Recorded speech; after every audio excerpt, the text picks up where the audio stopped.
Bismillahirrahmanirrahim. Alhamdulillah nahmaduhu wa nasta'inuhu wa nastaghfiruh wa na'udzu billahi min shururi anfusina wa min sayyiati a'malina. May yahdihillahu fala mudilla lahu wa may yudlil fala hadiya lahu. Wa asyhadu an la ilaha illallah wahdahu la syarika lahu wa asyhadu anna Muhammadan abduhu wa rasuluhu sallallahu alaihi wa ala alihi wa sahbihi wa sallama tasliman katsira, amma ba'du. Assalamualaikum warahmatullahi wabarakatuh.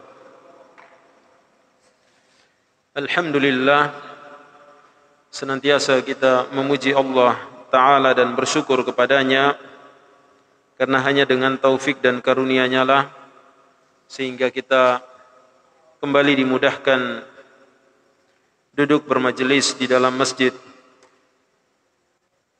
ini. Semoga Allah Ta'ala senantiasa memberkahi kita, memudahkan kita mempelajari agamanya, memudahkan kita mengamalkan, mendakwahkannya, dan bersabar di atasnya. Innahu waliyyu dzalika wal qadiru alaih. Hanyalah Allah yang maha kuasa atas semua itu. Baik, kita lanjutkan kembali membaca kitab Al-Qawaidul Arba'ah karya Syekh Muhammad ibn Abdul Wahhab rahimahullahu ta'ala, tentang penjelasan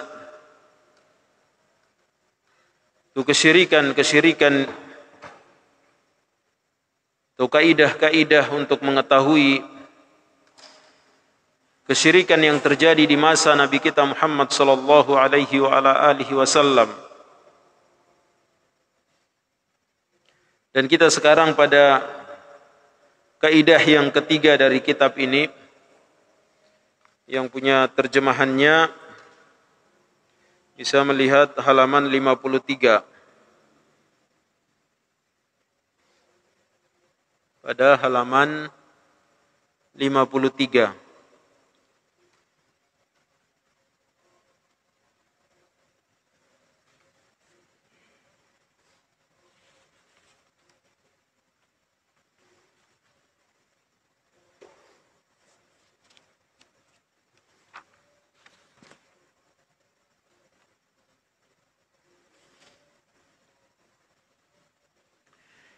Berkata Syekh rahimahullah ta'ala, Al-Qaidatu Tsalitsa.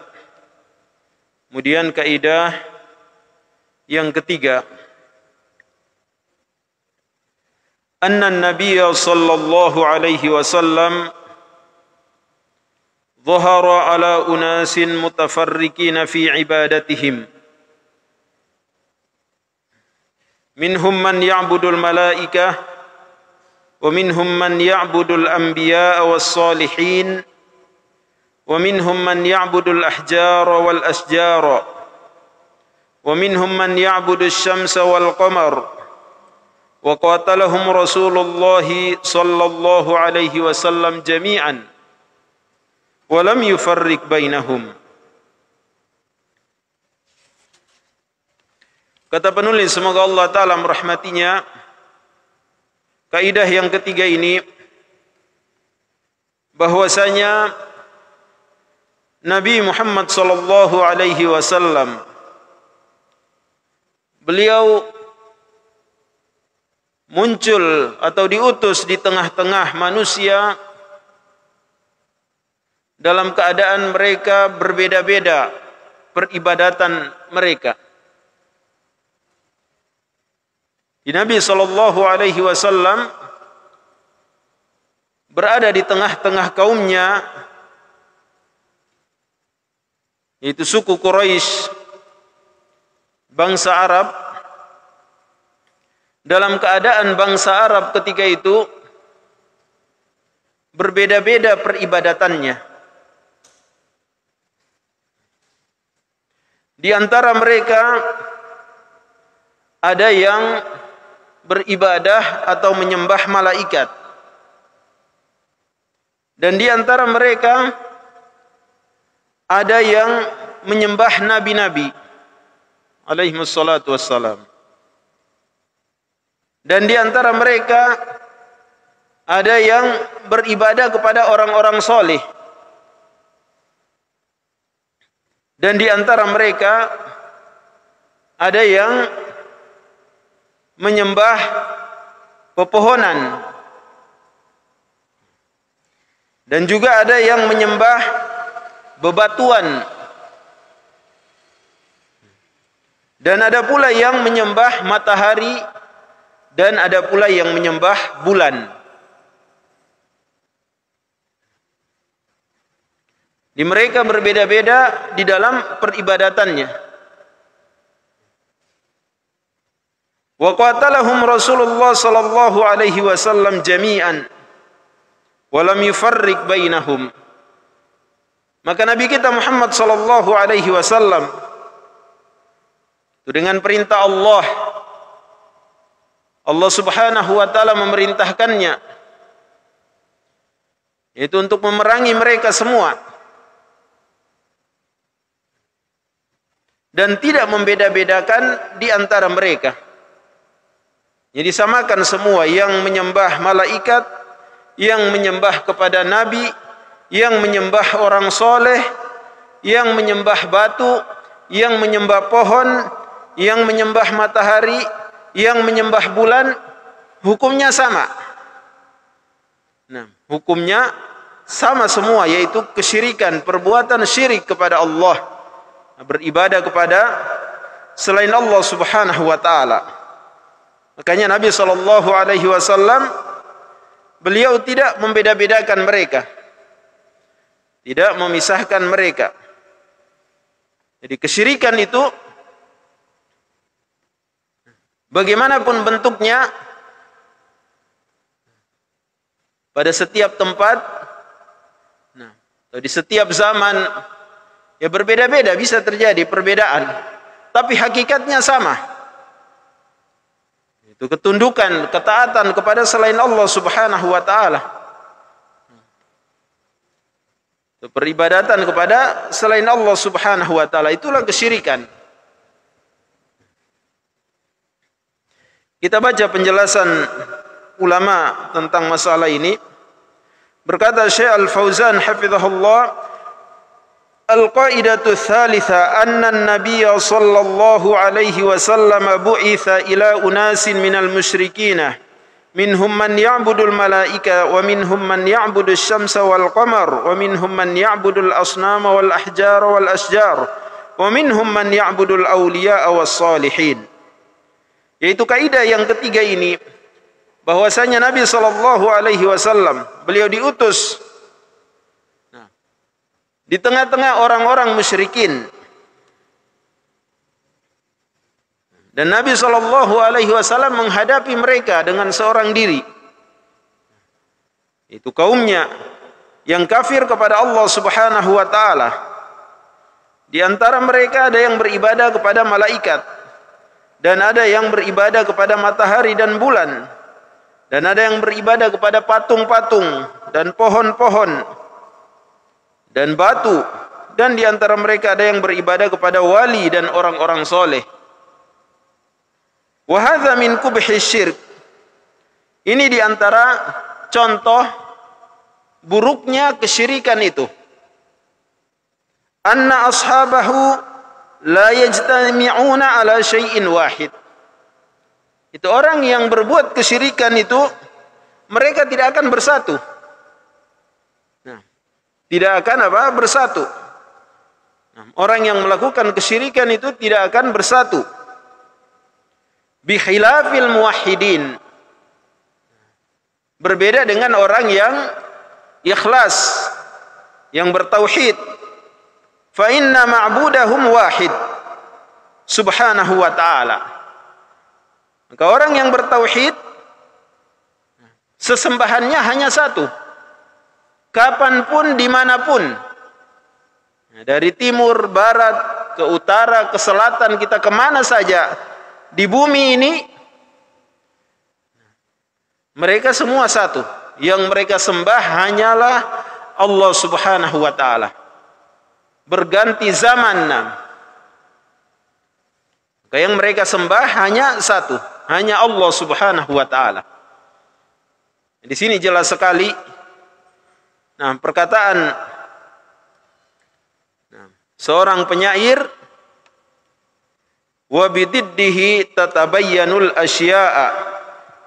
Ad-diddu yuhsinu yudhiru husnahu ad-didd wa bididdihi tatabayyanul asya'a. Kata seorang penyair Arab, sesuatu itu akan nampak keindahannya kalau kita mengetahui lawannya. Maka keindahan Islam ini akan nampak sekali kita ketahui apabila kita mengetahui buruknya kesyirikan itu, buruknya kekafiran itu. Ini semakin nampak. Demikian orang-orang yang bertauhid dari zaman ke zaman. Dari zaman ke zaman, dari mulai dari Nabi Adam alaihi salam, manusia yang pertama, sampai yang terakhir, maka sesembahan mereka satu. Orang-orang yang beriman sesembahannya satu, hanya Allah Subhanahu wa taala. Mereka hanya beribadah, menyembah kepada Allah Subhanahu wa taala. Adapun orang-orang musyrikin, maka seperti yang disebutkan tadi, mereka tidak dapat tidak bisa bersatu. Terpisah-pisah, berpecah belah. Ya, sebagaimana dalam surah Yusuf ayat 39 hingga ayat 40, Allah Subhanahu wa taala berfirman menyebutkan kisah Nabi Yusuf. Ia berkata kepada kaumnya, arbabum mutafarriquna khairun amillahul wahidul qahhar ma ta'buduna min dunihi illa asma'an sammaitumuha antum wa aba'ukum. Al-ayah. Kata Nabi Yusuf alaihi salam,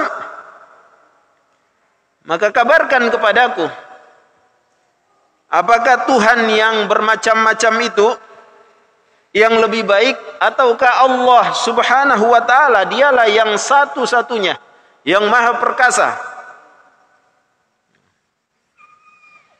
Tidaklah yang kalian sembah selain Allah, melainkan yaitu nama-nama yang kalian buat-buat saja, sesembahan yang kalian sendiri yang membuat-buatnya.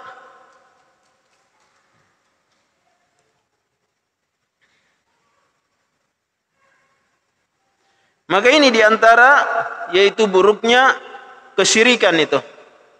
Kata Syekh rahimahullah, hafizahullah, famin salbiyati syirki wa abatilihi anna ahlahu mutafarriquna fi ibadatihim la yajma'uhum dhabitun. Dan diantara buruknya dan batilnya kesyirikan ini, yaitu pelakunya mereka bercerai-berai di dalam peribadatan.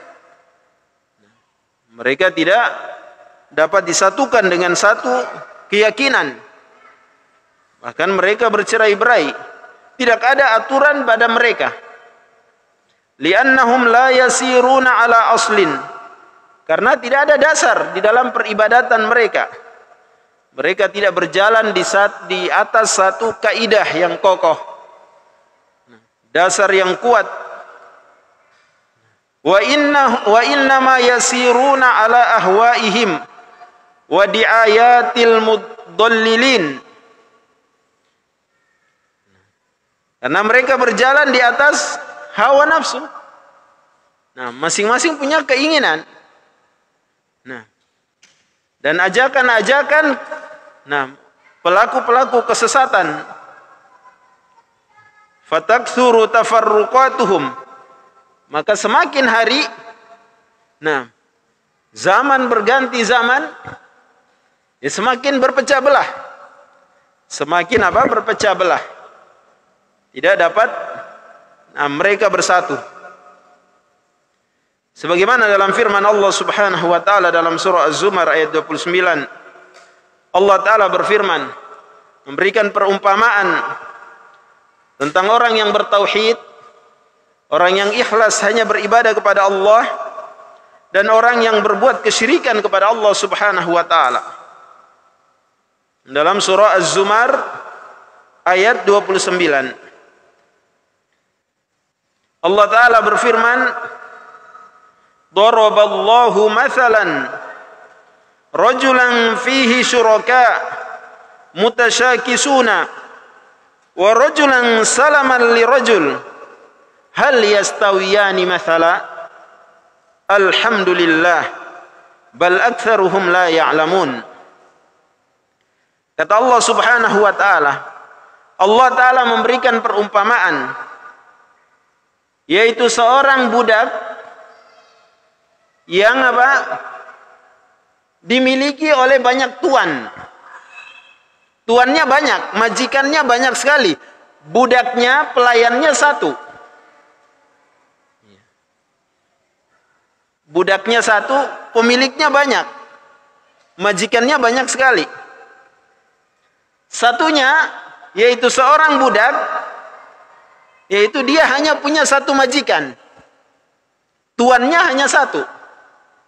Hal yastawiyani mathalah, maka mana yang lebih baik? Nah, mana yang lebih baik? Alhamdulillah, kata Allah, segala puji bagi Allah, bal aktsaruhum la ya'lamun. Kan tetapi kebanyakan manusia tidak mengetahuinya. Maka kata Syekh rahimahullah, hafizahullah, falladzi ya'budullaha wahdahu mithlul mamlukil ladzi yu'abbidhu syakhsun wahid. Maka perumpamaan orang yang hanya beribadah kepada Allah saja, seperti seorang budak yang majikannya cuma satu. Majikannya cuma satu. Nah, maka budak yang majikannya cuma satu ini, maka dia lebih mudah dalam urusannya tentunya. Ya'rifu maqasidahu wa ya'rifu matalibahu wa yartahu ma'ahu. Senang dia keadaannya karena dia cuma melayani ini. Yaitu satu majikan. Dia tahu apa maunya majikannya. Nah, apa yang diinginkan oleh majikannya. Hingga dia nyaman bersama majikannya. Alakin al-musyrik, adapun orang yang berbuat kesyirikan, mathalul ladzi lahu iddatu malikin. Yaitu adapun orang berbuat kesyirikan, maka seperti orang yang, yaitu yang disebutkan dalam ayat ini. Seorang budak, majikannya banyak. Nah, majikannya banyak sekali. Ma yadri man yurdi minhum. Dia tidak tahu siapa yang dia bisa layani, yang dia bisa buat ridho. Nah, kullu wahidin lahu hawa wa kullu wahidin lahu talab. Masing-masing punya keinginan. Nah, lain-lain masing-masing berbeda. Nah, keinginannya. Wa kullu wahidin lahu rahba. Ya, kecintaannya berbeda-beda pula. Nah, wa kullu wahidin yuriduhu ayyatiya indahu. Dan semua ingin ya dilayani. Nah, semuanya ini majikan-majikan ini semua ingin dilayani. Nah, walihadza qala subhanahu daraballahu mathalan rajulan fihi syuraka'u mutasyakisun, yakni yamlikuhu iddatu ashkhas. Yaitu Allah taala menyebutkan di dalam ayat ini, dalam surah Az-Zumar ayat 29 ini, yaitu perumpamaan antara orang yang hanya beribadah kepada Allah dan orang yang berbuat kesyirikan, yaitu seperti seorang budak yang dimiliki oleh banyak majikan, dan majikannya semua ya masing-masing keinginannya, inginnya dilayani. Wa rajulan salaman li rajulin, yaitu dengan seorang budak yang hanya punya satu majikan. Nah, maka ini adalah dalam ayat ini, dalam surah Az-Zumar ayat 29 ini, perumpamaan orang yang berbuat kesyirikan dan perumpamaan orang yang bertauhid, hanya beribadah kepada Allah Subhanahu wa taala semata. Fal musyrikun, kata Syekh, mutafarriquna fi ibadatihim. Maka kesimpulannya orang-orang berbuat kesyirikan itu ya akan berbeda-beda di dalam peribadatan mereka. Wan Nabi sallallahu alaihi wasallam qatalahum wa lam yufarriq bainahum. Dan Nabi sallallahu alaihi wasallam, Nabi kita Muhammad sallallahu alaihi wasallam, ya, sebagaimana Allah taala memerintahkannya, maka Nabi sallallahu alaihi wasallam memerangi mereka semuanya. Memerangi mereka semua, tidak membeda-bedakan. Qatalal wathaniyin wa qatalal yahuda wan nasara wa qatalal majusa wa qatala jami'al musyrikin wa qatalal ladzina ya'buduna al malaika wal ladzina ya'buduna al awliya was salihin lam yufarriq bainahum.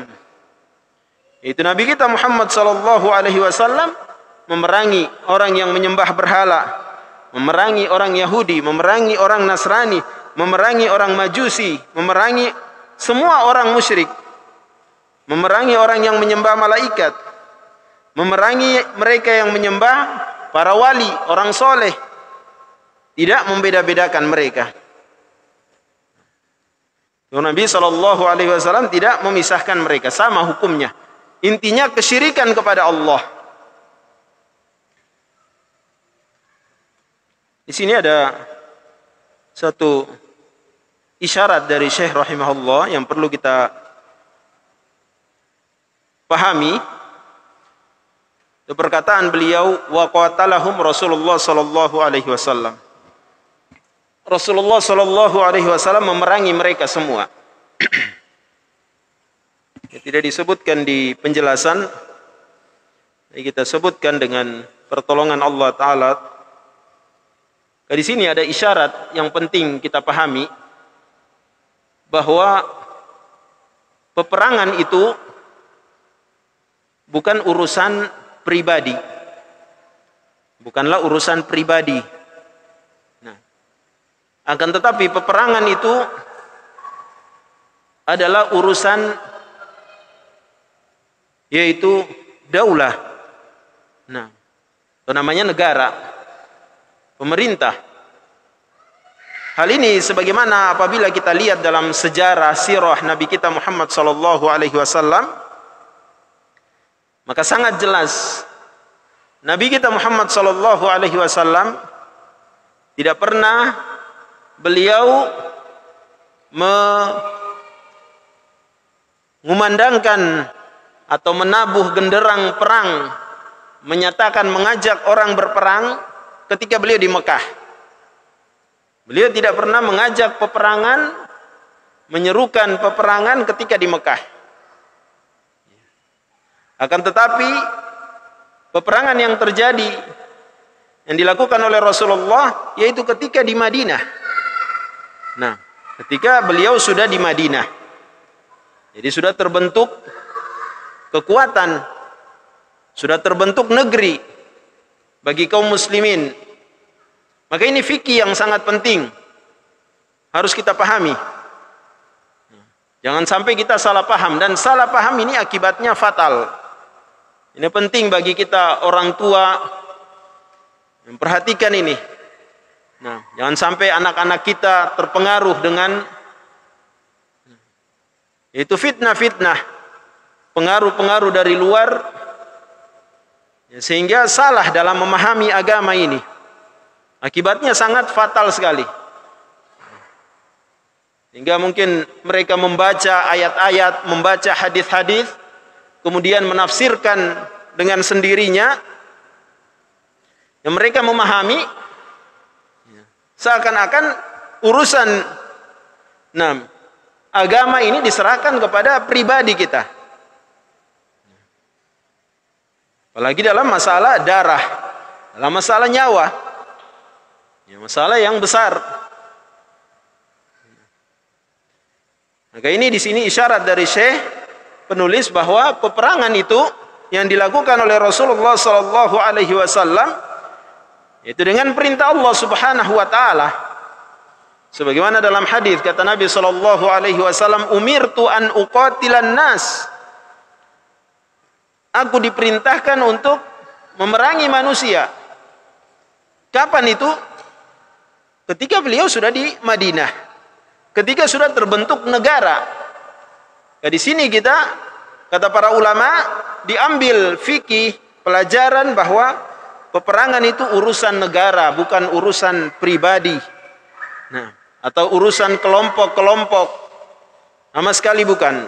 Nah, bahkan itu bukanlah termasuk ajaran Nabi kita Muhammad sallallahu alaihi wasallam. Karena perang itu adalah bagian dari ibadah, bagian dari ini. Jihad itu bagian dari ibadah, bahkan ibadah yang agung. Ya, tidak boleh seseorang serampangan. Ya. Serampangan dalam beribadah ya, sangat berbahaya sekali. Di satu sisi kita tidak mendapatkan ya, kebajikan yang kita inginkan dengan beribadah. Di sisi lain justru kita ya, melakukan kerusakan yang besar di dalam agama ini. Memperburuk nama Islam. Menimbulkan apa? Ketakutan. Ya, menghilangkan keamanan. Ya, semua apa? Kerusakan. Sementara semua apa? Memaklumi, kita maklumi agama Islam ini yaitu untuk kebahagiaan. Nah, rahmatan lil alamin. Untuk rahmat bagi seluruh alam ini, memberikan kedamaian.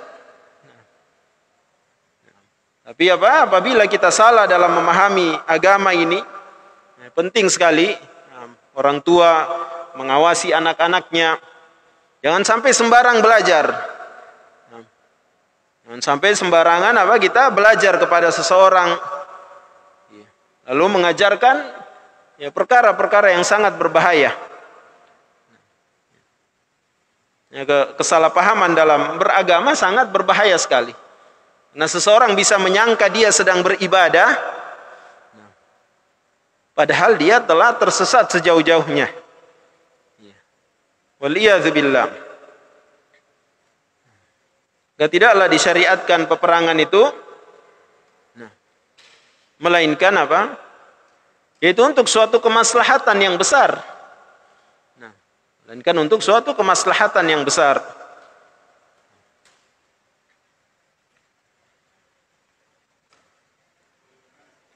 Iya, silakan.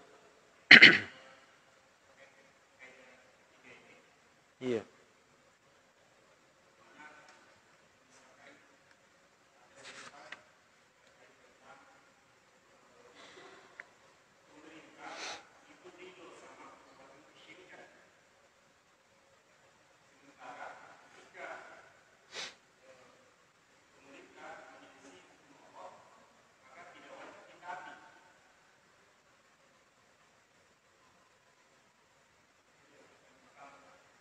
Bagaimana? Saya kurang jelas. Satu-satu dulu.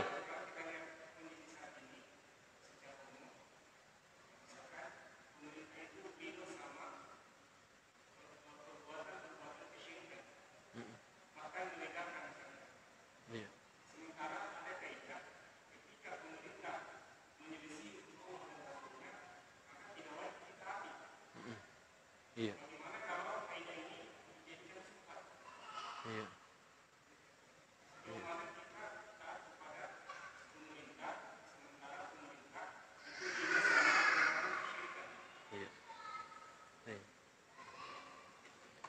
Alhamdulillah, wassalatu wassalamu ala rasulillah wa ala alihi wa ashabihi wa man wala, amma ba'du. Sebagaimana dalam hadis Nabi sallallahu alaihi wa ala alihi wasallam, itu idza ijtahada al-hakimu fa asaba falahu ajran wa in akhta'a falahu ajrun wahid. Kata Nabi sallallahu alaihi wasallam, apabila hakim itu berijtihad, kemudian dia benar, maka baginya dapat 2 pahala. Dan apabila dia salah, maka dia mendapat 1 pahala. Dan juga hadis yang lain, Nabi sallallahu alaihi wasallam mengatakan,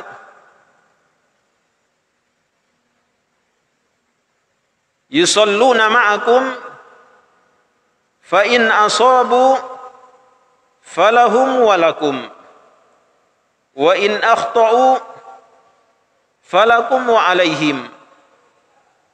Kata Nabi SAW, mereka salat memimpin kalian. Apabila mereka salah, mereka benar, maka mereka dapat pahala dan kalian pun dapat pahala. Dan apabila mereka salah, maka kalian tetap mendapatkan pahala dan mereka menanggung kesalahan mereka. Menanggung kesalahan mereka. Dan juga hadis yang lain Nabi SAW bersabda, as-sam'u wa ta'ah, isma'u wa ati'u. Nah, dengarkan dan taati. Begitu pula hadis yang lain Nabi SAW menjelaskan, innamat ta'atu fil ma'ruf la ta'ata li makhlukin fi ma'siyatil khaliq. Ketaatan itu dalam perkara yang ma'ruf. Tidak ada ketaatan bagi makhluk dalam bermaksiat kepada Allah. Sebagian sahabat bertanya, ya Rasulullah, afala nuqatiluhum? Wahai Rasulullah, apakah tidakkah kami memerangi mereka? Kata Rasulullah sallallahu alaihi wasallam, la ma aqamus shalah. Tidak, sepanjang mereka masih menegakkan salat. Dalam hadis lain kata Nabi SAW, illa antarau kufran bawahan, kecuali kalian melihat kekafiran yang sangat jelas. Hadis-hadis ini menjelaskan bahwa ketaatan kepada makhluk, siapa saja, apakah itu orang tua, atau orang yang memimpin kita, maka terbatas pada hal yang ma'ruf, itu kebaikan. Kita taat pada kebaikan. Taatnya dalam kebaikan. Adapun dalam perkara kemungkaran maka tidak boleh taat. Dalam perkara yang mungkar, dalam perkara kita bermaksiat kepada Allah Ta'ala, maka tidak boleh taat. Tapi tidak berarti kita memberontak artinya. Tidak berarti kita memberontak. Karena kaidah di dalam agama ini sangat masyhur, sangat terkenal, yaitu dar'ul mafasid muqaddam ala jalbil masalih, yaitu menghindari kerusakan yang lebih luas, lebih besar, itu didahulukan daripada kita mengejar kemaslahatan. Jangan sampai kita mengejar kemaslahatan, kejar pahala, tapi kita melanggar, artinya membuat kerusakan yang lebih besar. Bisa membuat kerusakan yang lebih besar. Maka tidak demikian. Misalnya mungkin salah satu contoh, misalnya apa yang baru-baru terjadi? Mungkin dia menganggap ini kemungkaran, jelas kesyirikan, dirusak, ingin dihancurkan. Tapi ini suatu kesalahan yang sangat besar karena akan menimbulkan kerusakan, jelas. Apalagi kalau sampai membunuh diri sendiri. Sampai membunuh diri sendiri. Itu jelas kerusakan yang sangat besar. Allah Subhanahu wa taala berfirman, man qatalan nasa fa ka'annama qatalan nasa jami'ah. Siapa yang membunuh satu jiwa dengan cara yang tidak benar, artinya tidak ada alasan yang benar, maka sama dengan membunuh manusia semuanya. Sama dengan membunuh manusia semuanya. Darah kita, tubuh kita ini milik Allah Ta'ala, milik Allah Subhanahu wa Ta'ala. Kita dalam salat, di antara doa-doa istiftah kita membaca, inna salati wa nusuki wa mahyaya wa mamati lillahi rabbil alamin. Kita akui, harus akui, karena demikian salatku, ibadahku, hidupku dan matiku ini milik Allah. Tidak boleh kita misalnya membunuh diri sendiri. Bahkan membunuh diri sendiri adalah di antara dosa besar. Nabi SAW tidak mau menyolatkan orang yang membunuh dirinya. Dan Nabi SAW menjelaskan dalam hadis-hadis yang sangat banyak, orang yang membunuh dirinya itu disiksa dengan siksaan yang semisal bahkan lebih keras lagi. Nah, nanti di akhirat. Kalau dia bunuh diri, sebagaimana dalam hadis, dia menjatuhkan dirinya dengan dari atas tempat yang tinggi, maka demikian pula dia akan disiksa dengan siksaan begitu terus. Dia diperintahkan untuk melompat dari tempat yang tinggi terus. Nah, demikian pula orang yang membunuh dirinya dengan menusuk dirinya dengan besi, maka juga akan disiksa demikian. Akan diperintahkan untuk menusuk dirinya terus dengan besi. Naudzubillah. Dan tidak ada kematian di akhirat. Ya, mati dihidupkan lagi, disiksa lagi. Lebih keras siksaannya, wal'iyadzubillah. Ya, jadi itu tadi ketaatan dalam perkara yang ma'rufannya terbatas. Tapi tidak berarti apabila terjadi kesalahan, lalu kita menggugurkan ketaatan secara keseluruhan. Jadi sebatas apa yang tidak sesuai dengan ini. Sebatas yang tidak sesuai dengan syariat. Ya, jangan kita taat di situ. Adapun dalam hal kebaikan, ya maka kita taat. Dalam hal kebaikan maka kita taat. Wallahu ta'ala alam bisawab. Ya.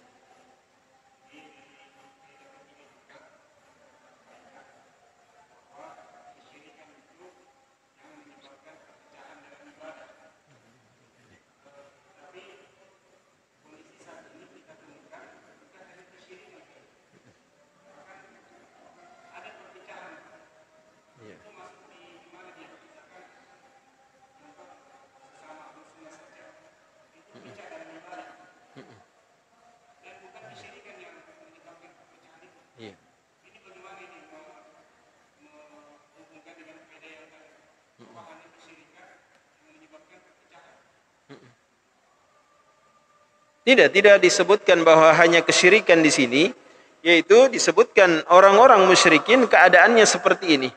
Ya, maka jangan kita menyerupai mereka. Makanya dalam ayat wala takunu minal musyrikina minal ladzina farraqu dinahum wa kanu syi'a. Allah Subhanahu wa taala peringatkan kita, jangan kalian seperti orang-orang musyrikin. Kenapa orang-orang musyrikin? Mereka berpecah belah dalam peribadatannya mereka tadi. Maka jangan kita ikuti mereka modelnya. Iya, jangan ikuti mereka. Nah, jangan kita mengikuti mereka. Karena tidak ada hujjah bahwa dia bolehnya berpecah belah. Tidak ada alasan bolehnya berpecah belah. Ini adalah agama Allah satu. Nah. Inna hadhihi ummatukum ummatan wahidah. Nah, agama ini agama yang satu. Nah, umat di situ bukan maksudnya umat manusia, tapi agama. Nah, agama ini adalah agama yang satu. Tidak boleh berpecah. Tidak ada alasan untuk berpecah belah. Tidak ada alasan untuk berpecah belah. Hanya hawa nafsu. Keadaan kita kembali kepada keadaan tabiat manusia. Ya demikian tabiat manusia, berpecah belah. Berpecah belah. Yang bisa menyatukan hanya agama ini. Sekiranya dalam masalah ini kita benar-benar yaitu konsentrasi dalam masalah tauhid, maka tidak akan ada perpecahan. Karena semua menyeru kepada Allah Subhanahu wa taala. Semuanya menyeru kepada Allah Subhanahu wa taala. Dia yang membuat perpecahan bukan agama ini. Karena agama ini menyeru kepada Allah Subhanahu wa taala. Tapi yang membuat perpecahan itu karena hal-hal yang lain. Masing-masing mengunggulkan kelompoknya atau mengunggulkan syekhnya, mengunggulkan ustadznya. Ya terjadi perpecahan. Nah, namanya manusia ada kelebihan, ada kekurangan. Namanya kelompok ada kelebihan, ada kekurangan. Maka akan terjadi perpecahan. Tapi kalau sama-sama itu fokus masalah tauhid ini, maka tidak akan terjadi perpecahan. Tidak akan terjadi perpecahan. Jadi perpecahan itu adalah apabila kita mendalaminya, melihatnya, maka di luar dari permasalahan ini. Ya, di luar dari masalah tauhid. Kalau seandainya semua memusatkan perhatian dengan masalah tauhid, tidak akan ada masalah. Tapi timbul karena permasalahan itu. Tidak mau terima misalnya gurunya disalahkan, tidak mau terima kelompoknya disalahkan. Timbul perpecahan. Seperti itu. Wallahu ta'ala a'lam bishawab. Baik, kita cukupkan. Apa yang benar datangnya dari Allah Subhanahu wa taala. Apabila ada kata-kata yang salah, maka itu dari saya pribadi dan dari syaitan, dan saya bertobat kepada Allah taala. Jazakumullahu khairan katsira. Akhiri dan kafaratul majlis. Subhanakallahumma wa bihamdik, asyhadu an la ilaha illa anta astaghfiruka wa atubu ilaih. Sallallahu ala nabiyyina Muhammadin wa ala alihi wa sahbihi wa sallam. Assalamualaikum warahmatullahi wabarakatuh.